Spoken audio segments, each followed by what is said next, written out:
चीज है, वो मजहब उसको उसकी इजाजत नहीं देता। नामो नसब जमीन के नस्लों में बट गए, आदम के बेटे कितने कबीलों में बट गए, आए हैं जब से पेश इमामत के मसल्ले, सिजदे हमारे कितने मरलों में बट गए। ये किस तरह से कौम को इल्जाम में गुम रही, जब रहनुमा ही कौम के फिरकों में बट गए।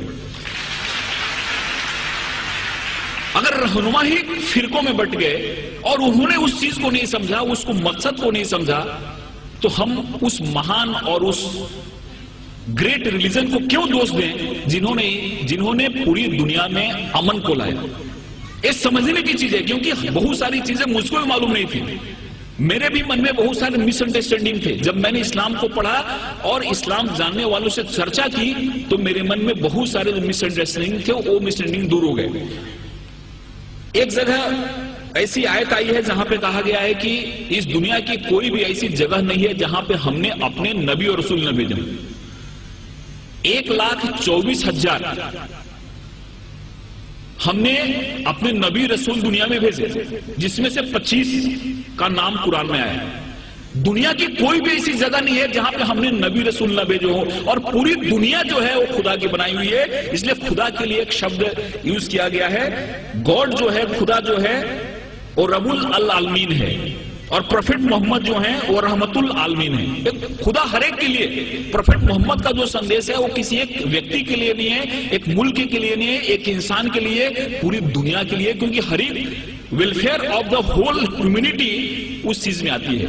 इसलिए इस चीज को जब हम समझते हैं, इस चीज को हम अपने जहन में लाते हैं, तो हमको ऐसा लगता है कि इस्लाम जो है, इस्लाम का जो मेन, जिसको हम गाभा मराठियों बोलें, इसेंस बोलें, हिंदी में सार बोलें, वो है कि इंसान एक कैसे बेहतर जिंदगी जी सकता है और खुदा के कैसे करीब जा सकता है। एक चीज हमारे इस्लाम में बताई गई है, और मुझे उम्मीद है कि इस तरह के कार्यक्रम से ये जो बात है लोग तक पहुंचेगी और इंसान एक अच्छा बेहतर इंसान बनेगा, और हर एक इंसान के मन में प्यार मोहब्बत की बात आएगी।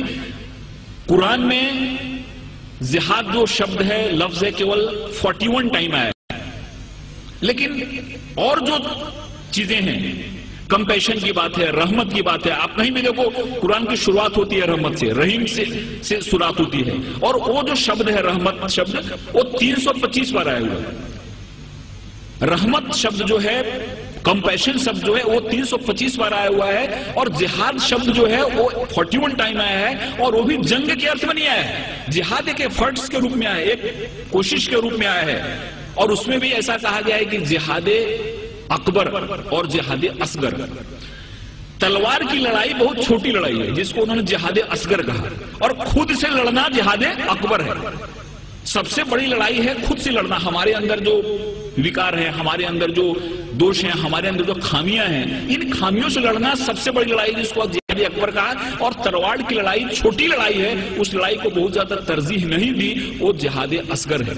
इसलिए बहुत ऐसी चीजें हमारे सामने आती हैं जिस चीजों से ऐसा लगता है कि इस्लाम ने दुनिया को क्या दिया, लेकिन कुछ लोगों ने जानबूझ के इसको फैलाया, कुछ लोगों ने समझा इसको नहीं, कुछ लोगों ने समझाया नहीं। और मुझे उम्मीद है कि जिस हिसाब से इस्लामिक रिसर्च सेंटर ने इस्लाम को बड़े ही साइंटिफिक ढंग से सामने लाया है, उनकी किताबें भी जो निकली हैं, वो किताबें जब कोई आदमी पढ़ता है तो उसके मन में एक सही पिक्चर आता है। कहीं भी किसी के बारे में नफरत नहीं, कहीं भी किसी के बारे में मन में विद्वेष या दुश्मनी पैदा नहीं होती। इसलिए मैं खुदा से दुआ करता हूं कि उनका ये जो मकसद है वो कामयाब हो, हमारे हिंदुस्तान में, पूरी दुनिया में अमन फैले, कौमी एकता फैले, कौमी आहंगी फैले। और इस शब्दों के साथ मैं आपसे विदा लेता हूं कि मोहब्बत से करो आगाज तो अजनबी भी करीब आते हैं।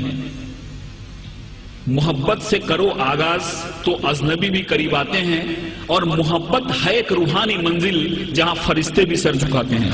खुदा हाफिज़।